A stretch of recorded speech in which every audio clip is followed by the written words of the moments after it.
Hola amigos, hoy os voy a mostrar una vista general del motor OM642990 que monta la V6 de la Mercedes Viano. Hay que aprovechar ya que lo tenemos abierto para hacer una panorámica. Ahí vemos un alternador, bomba de agua, soporte del ventilador, tensor de la correa, bomba de dirección asistida. El hueco que falta por aquí es el compresor de aire acondicionado. Por cierto, este agujerito que veis aquí es el desagüe de la V que va montada ahí. Tenéis que procurar que no se os atasque, ¿vale? Cualquier fluido, restos de agua o lo que condense ahí va a salir por ahí. Es un punto de drenaje. La puesta en marcha, ahí la tenemos, esa que se ve ahí.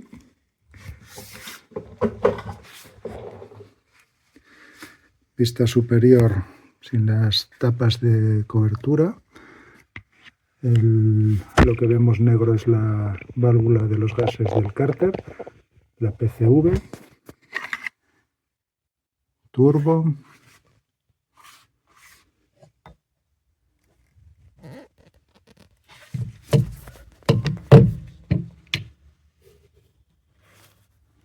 inyectores,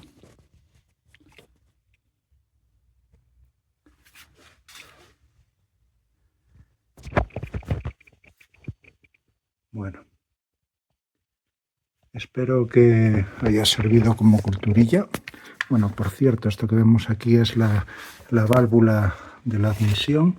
Veis que tiene ahí una mariposa. La EGR, que antes no lo mencionamos. EGR, los gases de recirculación de gases de escape entran por aquí. Entran por aquí. Y la EGR da el paso y lo mete en el circuito de admisión por este lado. Y aquí es donde se mezcla con la admisión. Bomba de vacío. Esto que tenemos aquí es la unidad de los calentadores.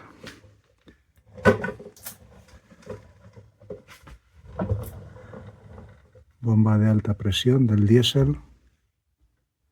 Bueno, esto, filtro de aceite, obviamente.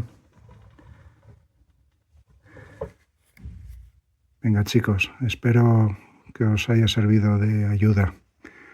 Dadle un like si os ha gustado y nos vemos en el siguiente vídeo. Chao.